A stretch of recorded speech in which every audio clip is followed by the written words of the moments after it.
enough? Am I doing enough? Am I doing my best? That's something my wife used to say to our child. He would say, you will be glad you are in this home. That's a very powerful, and she keeps saying it to him. You will be glad you are in this home. Sometimes you might feel that you may just see how other people are interacting with their teenagers, and you are looking at your own self, and you are judging yourself. You are measuring somebody else's strength with your own weakness. How about what you are doing well? You are doing many things right. And once in a while, you need to tell yourself, Victor, I'm doing a good job. I might not be there. That's why I like the affirmation from Fina. I might not be there. Say, I'm a growing parent. It's a growth mindset. Give yourself that room to know that you will constantly be making a change. You are constantly growing. Thank you so much for having me here. I'm so glad that I'm able to contribute to this conversation. And so what I've been saddled with to talk about this morning is understanding and connecting. All right, understanding and connecting. One of the things about working successfully with anything is understanding it. If you are able to understand how to drive a car, you are able to move a car. If you don't understand it, it's going to be overwhelming. Anything you don't understand is going to be very overwhelming. Some of the reasons why parents complain about teenagers is because they don't understand teenagers. There are some things that they're trying to, I think was what Fina said. We're trying to lead or parent our children with an old script, the script that we saw when we were growing up. I mean, some of us were teenagers maybe 30 years ago, 20 years ago, 50 years ago. That's a long time ago. One of the things I do on a daily basis, I'm a lecturer. And what we do, every 5 years, we do what is called periodic review. What does that mean? We review all of our courses to be sure, are they fit for purpose? Are they still relevant? Are we still able to raise people who are we still able to raise people who are able to make contribution to the society, to grow, to be able to solve real problems? Because sometimes curriculum can become moribund. Same thing applies to parenting. Sometimes we're trying to raise a teenager in the 21st century with something we learned in the 19th century. It's not going to work. So what is the learning outcome? One of the things I would like us to learn today is how to think about teenagers. What are some of the factors that influence teens' behavior? And then what are the way forward? We'll be able to look at that as well. Okay, I just want to see for us to type in the comment section. When people talk about teenagers, what are the general perceptions people have about teenagers? Can you just type in the comment section? What are the general perceptions people have about teenagers? General perception? They have a mind of their own. Thank you. They have a mind of their own. Moody. Thank you, Caroline. Moody, they have a mind of their own. Rebel, thank you. Dominica. Rebellion, yeah, grumpy. They don't listen. They are loud. Always with their headphone. Rude, grumpy. Thank you. Laid back. Rude. Thank you. Opinionated. Fantastic. Fantastic. Lazy. Fantastic. Thank you so much, Tony and Caroline. Thank you so much. These are more as some of the belief system we have about parenting, about teenagers. And one thing about life is that once you believe something about something, that will determine how you react to that thing. These are some of the things I also found out. Lazy, disconnected, selfish, they're only thinking about themselves. But innovative, right? They are always thinking something different from what we are used to. So you say, let's drive this way. But mom, why are we always driving this way? Have you tried another way? No, I don't want to burn my fuel. They have a way of seeing life. Innovative. Iconoclast. Iconoclast is somebody that challenges any status quo. Why are we always doing it the same way? There are stories upon stories upon stories of people who were doing something that they didn't question because that's what their mom told them. And now they have a teenager that says, Mom, why are you always cooking this way? Why are we always cutting off, measuring the fish this way? Oh, sorry, that's how I saw my mom do it. Okay, they are very curious. They want to find out. They want to ask you why. One of the things teenagers, I think Fina also mentioned it, teenagers always ask you why. They don't just take instructions. So instead of saying rebellious, flip it for inquisitive. All right? Rather than just saying, because you don't want a dummy. If you want him to be the prime minister tomorrow, you don't want him to be taking instructions. He needs to be able to process information. That's what we want. So we cannot shut down that ability and expect them to suddenly just develop that ability when they become members of parliament. No, we have to nurture that within boundaries. Innovative, strong-willed. How about ambitious? How about independent?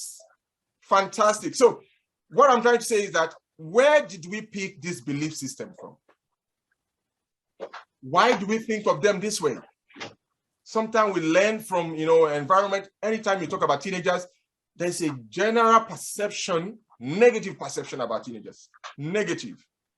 All right? If you look at most of our comments, they're negative because that is what people say about them. That's why I asked. I didn't say, what do you think? I say, what do people say?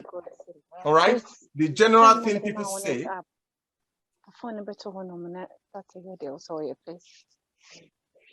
The general thing people say about teenagers, or people think about teenagers, are often negative stuff.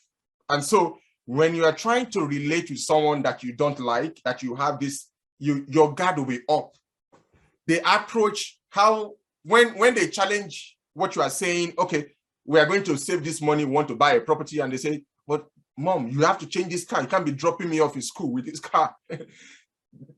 They're challenging that. You are going to see, because you already see them as rebellious, you're going to come across very negative, and you will not be open to having a conversation with them.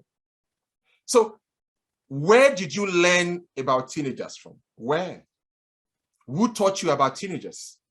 Where did you develop your belief system about teenagers? And your belief system, is it reflecting in the way your children are behaving? Why I'm asking that is sometimes our belief system, we project them onto our children, and then they begin to behave like that. And then we now say, exactly, I said it. It's a self-fulfilling prophecy, because our mindset influences how things are done. All right. This is it's a mystery, because sometimes you see a situation whereby you have somebody that nobody can get along with. I think I like the first speaker that said something like I said, that one of the ways they escalate pressure is that they begin to say, but my voice is low. Why are you raising your voice? That question most times catches teenagers off guard. They'll be like, okay, yeah. They want to just. So what I'm trying to say is that when somebody else is asking that question, somebody else will say, will you keep your voice down? Don't talk back at me. You see, same situation, different reaction, different perception. That's why I'm saying our perception and our skill set, our belief system influences how our teenagers, because we project that. If you are working, let me share this story I heard some time ago. There was an experiment, and then two sets of students. One set of students were C's, average student in terms of academic prowess. All right. And then another set of students were like A's, they were really good. And then they had two teachers, but those teachers didn't know, they didn't give them the opportunity to know the grades, the performances of the students. And so they told some set of teachers, they told them that the C students, remember they didn't know, are brilliant students. They are A students. They are really smart, very intelligent, very engaging, really nice. And they told the other group of teachers to say, these students are really average students. You really have to explain something over and over again to get it. They were saying that for the A students. Then after a while, they sent them to the classroom. They were teaching and monitoring how things were going. Something happened after a while. They realized that the grades of the C students went up to B and to A's. And the grade of the A student went from A's to B's and to C's. What happened? Because the teachers were told that the C students were A students, they went into the classroom with that belief system and they projected it. So when the students didn't get it, they didn't think that, oh, these students are not smart. They thought, maybe I'm not explaining it right. And so they rewarded them the explanation. They went above and beyond, provided extra resources, took the classroom outside to make it more engaging and more interactive, and the grades started going up. The lesson I learned from that is sometimes how our teenagers behave is not a reflection of them, it's how we are thinking about them. Our belief system is what we are projecting to these children. And so they are reacting based on what they see in our eyes. We say we love them, but they see the smirky look when we are disappointed about something they said. We say we love them, but they will see how we create a wall when they don't live up to expectation. Love is not an emotional thing. It's a conscious decision to accept somebody irrespective of their behavior, trusting that they will grow and get better. Okay? So where is this mindset from? Is this mindset correct? Do we need to update our mindsets? As we think in our hearts, so we are. Very, very important for us to check our minds. So general definition, this is the simplest definition of teenagers between the age of 13 and 19. But within those years are many, many, many, many things, which I'll be talking about today. So now that we're talking about how teenagers behave, how they carry themselves, what are the factors? What factors influence how they behave?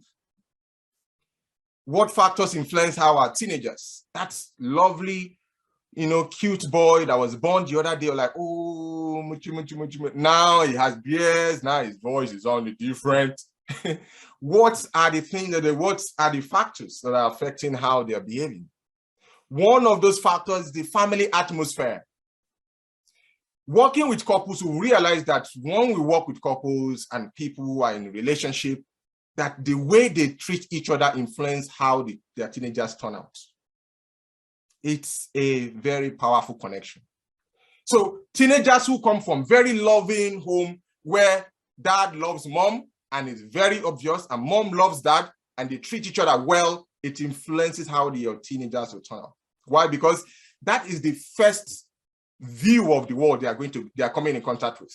So if they are coming from a place, from a family where people don't forgive, they do something and any little opportunity, that's how you left the door open the other day, and then the dog went out and they can't, and any little opportunity, you bring out that error that they made, it's going to influence.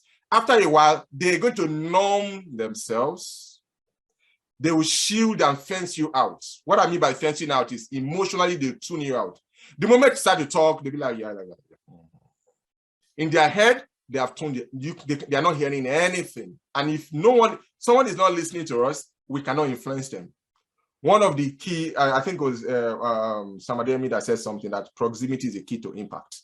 If you have access to someone, you are able to impact and influence the person. If the person is not listening to you, it's very difficult to influence the person, okay? Because how to influence people is through what they see and what they hear. And if you cannot do that, you can't influence them. A healthy relationship will influence. So what I'm trying to say is that you might not be able to control your team's behavior, but there are things that you can do. I like to focus on what I can do, because those are the things within my control. If I can fix what is within my control, the rest, I can just leave that to God and things will sort out themselves. But I have to do what I can do, because all I can do is all I can do, and all I can do is enough. Physiological development. This was very interesting for me to find out that the brain of a teenager, the female teenager, will not get fully developed until they are 23. So there are some expectations we have of them that are too high. Their brains will not fully develop. So if you have a teenager, if you have someone that before the age of a teenager that is planning their future, that I want to do this, you are really, really favored. You should appreciate that. Because their brain is not fully developed. The part of the brain that regulates, what we forgotten the name is called now, it's at the back here. I think it's prefrontal cortex, I think, that coordinates their action, how they react in a society, their decision making is not fully formed. For a lady, it takes up to when they are 23 years. They are no longer teenagers. So you realize that you're thinking, this is so obvious. Why are they not making the right call? You have to be patient because they don't even have the physiological capacity to do that. It's like you put out a Ferrari with the kind of engine it has, and you put out like a Vauxhall, maybe any of the Astra Vauxhall, for example, and you're asking them to run at the same time. No, they won't move at the same space because their capacities are different. So they will make the decision of an adult with the whole sophistication, all the sophistication that it requires because their brains are not fully formed. So we need to cut them some slack sometimes. For a man, for the male, for the boys, until they are 24, that's when their brain is completely formed. All right. This has been tested and be carried out. A lot of testing through MRI scans and all that. So don't expect your teenagers to make all full mature decisions. Support them, ask them questions instead of telling them what to do. The issue is that they are in between being children and adults. That's why they call them adolescents. So they are trying to behave like they're adults, but they don't have the full mental capacity to behave like adults. So what do? You don't just say, it's your life, deal with it. No, because it will come back to you. So there are ways, there are tools you can use. You can ask questions. So for example, oh, you want to do this? Oh, this is a really nice career to pursue. So how did you come about it? Be curious. Don't say, oh, no. If it's not lawyer, doctor, what's the other one? Engineering. No, I don't want to hear about it. All this, I love my passion thing is not in this house. You have to do a profession that will put food on the table. No. Be curious. How did he come about this? Did you read about this? Many children will tell you they want to be an astronaut, a doctor, and they will change many things before they finally. So don't freak about it, but rather try to find out how they are coming up, how they are arriving at that decision. That is what you need to focus on. How they are coming up with the decision, who is influencing them. By the time you listen, you find out that they have been listening to some kind of music. The first thing you want to find is who is your child listening to. That is the person that is leading your child, okay? Emotional development at this stage is not fully formed. That's why they will have issues with outbursts. I was listening to some teenagers, they said, sometimes they just lapse into the mood and they don't know why they are not happy. The emotions are all over the place. And so the parent is trying to connect to them and asking them, why are you moody? Please go to your room. I don't want to see you. You are going to make my guests unsettled. Is that what is more important? No. Be present. Be there because they are pushing you away, but they want you there. It's honestly, that's why I said, let's give ourselves some pat in the back because it's to be a successful parent, you need to be a coach. You need to be a counselor. You need to be a mind reader. You need to, you need to be a policeman. You have to be many things in one. You need to be a teacher. You need to be a cleaner. You need to be a detective. Oh my word! You need by the detective instead of telling them, don't bring this kind of. I don't want to see you, but with this friend. No, ask them to bring the friend home so that you can be listening to their conversation while you are busy cooking, in quotes.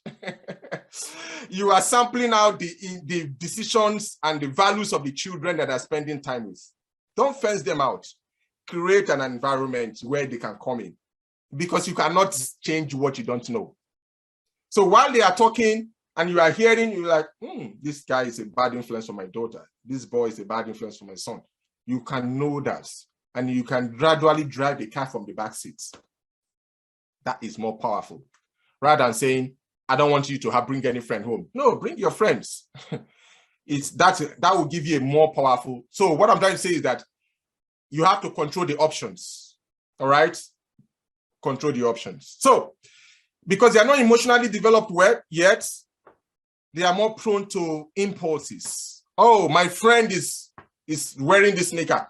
They just use their pocket money and just buy it. You're like, how did it come about that decision? Things like that will happen. So we have to be more lenient rather than reacting. I like one thing I've noticed about teenagers is that when they call it freak out, when they share something with you and you freak out. By freak out, I mean when you overreact and like they see it in your eye that you are panicking, like, I'm failing as a mom. They will begin to minimize or manage the information they share with you. They are very smart. I'm telling you, really, really smart. They can judge your eyebrow. They know when mom is mad, even when mom has not complained about anything. We all know. We know when we're much younger, you walk into the room, you know that mom is not happy. What do? You begin to tiptoe around. You don't want to self-offend mom. Guess what? You are now the mom. And your children, they have your manual. They've lived with you for a while now. They know your blueprint. They know. All right. So they struggle sometimes with accepting themselves. Now, once you know that your child is struggling with personal acceptance, you have to now go above and beyond to show them that you accept them. Honestly. Because how they view and interact with the world is a function of how they've grown, the experiences what they've seen in their own environment. Teenagers are not aliens. They are lovely, lovely people. And so it's understandable if you are struggling with managing a teenager, doesn't mean that your teenager is bad. You may just have to grow your own skills. I'm going to be talking about that later. Teenagers are not bad. We have to grow our competence, our skills. Some people cannot swim today. If you push them in the 4 feet place, they will when they come out of that water, the way they are going to be very, very, very cross with you. But if they can swim, you push them to the 6 foot area, what do? They just glide. The problem is not the water. The problem is the competence of the person who is in the water. Can you guys all hear me? Are you following me? Yes. Yeah. Okay. Yes. Thank you. Yes. Yes. The problem is not the teenagers. So let's not see them as bad cop, good cop. These people, I have to straighten them. Language like when you start paying the bills, then you can make the rules. You know, those things we say, and then we shake our hand like this, and the teenagers like, okay, when you start paying the bills, okay, I'll go and get a job in McDonald's. And I want to start making decisions in this house. That's not what we want. We want them to get a job because we want them to begin to learn how to look after themselves, but not for that reason. So where do we go from here? All right. The first question is, what type of relationship do we want to have with our teens? I like what Phila said, they are not going to be teens forever. They're going to be adults. So let me rephrase the question. What kind of adults do we want our children to be? What type of adults? All right. My mom is thousands of miles away. I'm leading my own life, running my own family.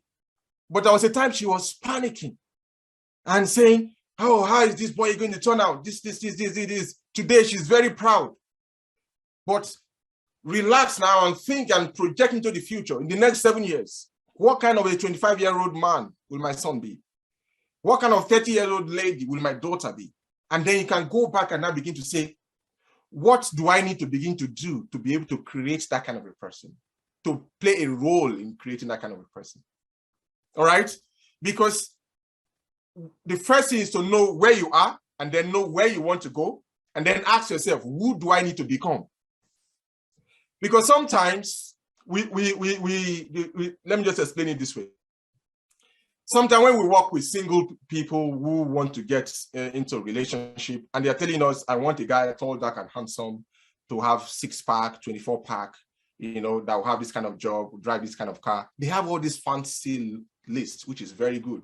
It helps you to identify what you're looking for. But the question they don't ask themselves is, who is that kind of a guy looking for? What kind of a woman is he looking for? Because that kind of a guy is looking for that kind of a particular kind of woman. And are you that kind of a woman that is looking for? They realize that, oh, come on, I also have to grow to be able to become that kind of a woman that will be attracted to that kind of a guy. You see? So it's one thing to say, I want to have this kind of a child, have this kind of a teen, have this kind of a gentleman. What kind of a parent do I need to be? Is it the type of parent that is never present? You don't know when your child is going through a menstrual cycle, when she started. You are not aware of who their strong influencers are. You don't know who kind of music they listen to that is shaping their values. If that's the kind of parent you are, you have to make adjustments to be able to accomplish that kind of thing. All right? Because we reflect. Another word for parenting for me is leadership. And what is leadership? Influence, influencing people. So as parents, we are actually leaders. We are influencing. We are influencing them every day through what we do and what we don't do.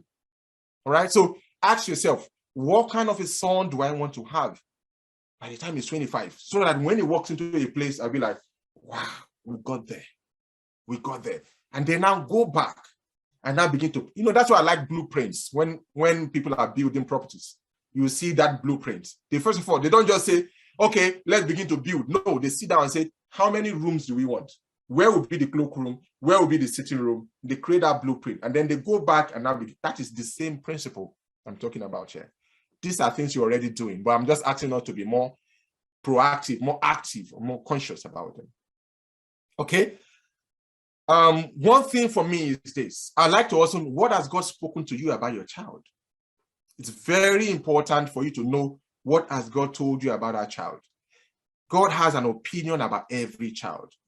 So if God told you that this child is going to do this, now you now know who that child is. You now begin to consciously develop opportunities and support system, right contacts, right environment to be able to help that child to become that. Okay. So ability for you to be able to connect with your child. Remember, I'm talking about connection. We must be able to understand them first. We must be able to understand what we need to do to be able to adjust, to be able to get that done. So who do we need to be? Number one, we need to improve our competence. Competence is very important. That's why I like every speaker at this conference. We're all lining up and following almost the same script as if we had a conversation. Why? Because these are universal principles that do not move. It's like gravity. If you throw something up, it's going to come down anywhere in the world. Same rule applies. All right. So competence, we need to develop the right competence. I'm going to be talking about some of those competence. Develop the right character. Character here is not just the moral standing. I'm going to be explaining that, then connection, and then conflict mind. So let's talk about competence first. So I would like to ask, I know books are not the only way you can get information about teenagers, but let me just use that as a good way to start. How many books have we read about working with teenagers? Where are we getting our information from? So if something is a challenge, it means that you have to prioritize it. If I ask everyone here now, if you have a son that is 17 years, have you read at least 1 or 2 books about teenagers from cover to cover? If anybody has done it, please pop it in the comment section.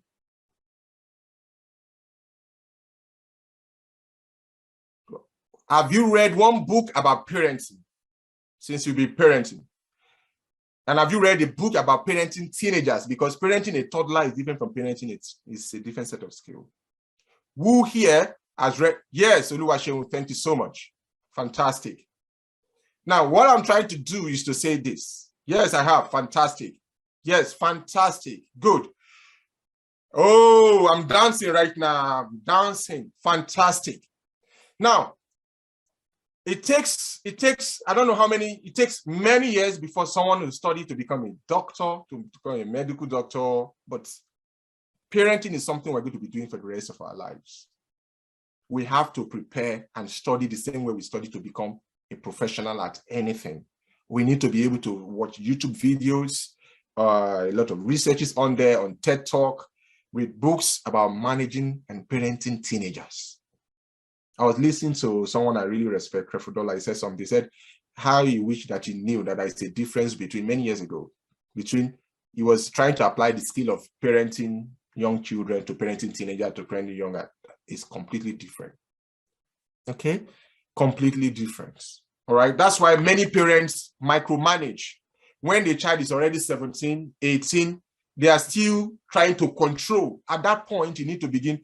At some point in my life, what my dad started doing with me, myself, and my siblings was that he will invite us when we want to make a family decision. We're trying to do something, maybe relocate. He will bring us over and everybody will talk about it. He started including us into the family decision making. I never understood what he was doing until I became a father myself. Very, very powerful ability to develop that even your own voice is important. It was very, very, very powerful. So if we must be intentional about growing our knowledge, improving our knowledge about parenting teenagers. about communicating with them. All right, understanding their language, understanding the slang. So when your son or your daughter uses a word, ask him, what does that mean? You hear word like YOLO. What does YOLO mean? You only live once. It's a philosophy that a lot of teenagers have subscribed to. Find out their language. Once you understand some people's language, you can connect with them better. That's why you see some adults that are like 50, but if you see them with teenagers, they will behave like young girls. Why? They are able to bring themselves down and connect. And people are like, once they come into the room, all the teenagers gravitate towards them. They leave all the mommies and aunties that may be younger, but they move towards this person that have developed competence on knowing how to interact with young girls. Why? It's a competence that can be learned. Nobody was born with them. Okay? Understanding their emotions. All right? There will be a lot of things. So these are things that we need to study. Understanding their temperament. You just be like, your child, you just scream and slam the door. You'll be wondering, what's the discussion compared to that behavior? There are many things happening. All right? When you understand, you are able to be more considerate and more you are able to be calm because you understand what to do. Okay? Understanding their needs for acceptance. You cannot accept something without you understanding it. Accepting your child to know that this is the capacity of my child and accepting them. And they know, when a child knows that, when your son knows that you accept him, oh my word, it's one of the most powerful things. So saying words to your son that, do you know how intelligent you are? I accept you. You are, and that's everything you say will be tested. A time will come where they will act in a certain way and they will be processing to watch what you want to do.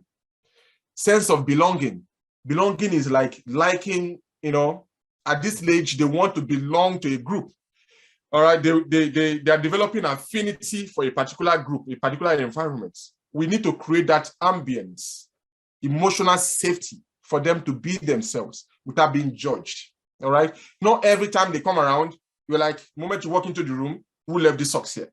Who left this there? Who left that here? The moment you come in, everybody is tensed because they know that you are like a, you know, person that just rules out, what do you call it now? Rolls out rules and orders all over the place. Okay? Creating that home that your child will feel safe to come to, emotionally safe. All right? They want a sense of control. So give them option. Don't just give them rules. Do this, do this. All right. So that's why I like what Phil said. He says agreements. Having that conversation with them. Okay. This is the amount we have. We want to do this. What do you think? Okay. We have a guest that is coming. I know we have 4 beds. And so do you want to just, can you loan out your room temporarily while we have these guests for 2 days? Don't just come before they come from school. You have rearranged the whole thing and just fling all their stuff outside. And they are wondering, you are wondering why they are not cozying up to the guests, because you are thinking that the guests is the reason why they are homeless for now. All right, have conversations with them. Okay, meaningful existence. They want to have a sense of belonging there. Character. So if you're telling them no screen time at this, are you always on your phone when you're supposed to be having dinner and you are checking the email? Whatever you're doing, make sure you're living up to that expectation as well. During family time, when people are eating. In fact, a research was conducted that says that during family meal, when everybody's sitting together, not so much these days for many families, that is when children are able to learn values that shape their lives, able to learn cultures, able to learn things. So as much as you can, have or create an opportunity where people can sit together. That's when values are shaped. That's when children learn vocabularies. All right, so they realize that children of parents who are educated, they have more words in their vocabulary than children who parents who are not so educated. Why? During meals, parents are saying, no, I have to talk about that, ROI, return on investment, and they are hearing this kind of fancy words, and they are learning these things. So these children just go with their friends because they learn they've heard those words many times. They are able to know what they mean, and so it's helping them to be able to make transitions faster. All right. So during interviews, they are asking them stuff. They are just churning out without even knowing that they have been soaking up all these conversations. Very, very powerful. All right. Dr. Victor, sorry. Yeah, we need to move into the Q&A session now. Okay, all right. So I'll just quickly run up. Thank you. So connection, have specific family connection time to say every Sunday, we're going to shut down between this time to this time to be able to connect with family. And then have specific one-to-one. So have a date, take your children on a date. Today is a time for John. We're going to have sessions together and just take them away and have that connection. The final stage of this, conflict management. There are proactive ways of managing conflict. So for example, you can sit down and say, what might happen between me and my teenagers that may go wrong? So for example, I want to go and sleep over. You know that at some point they will have that conversation with you. So proactively begin to discuss some of these things that will cause conflict to say, all right, my stance about sleeping over is this, is this, is this. So ahead of time. So when their friends ask them about sleeping over, they can give the answer right there and then. So sorry, I can't come because of. So if you don't do that, what you are going to be left with is reaction to everything. You just react. They say something to you, you react. And when you don't manage it, you sweep things under the carpet for so long, it becomes radioactive. Such that you find out that some parents can't even have conversations, 1-minute conversation with their children without people's voice raised, going high and out of control. So we're going to move. Any question? And these are my contact. Thank you so much for your time.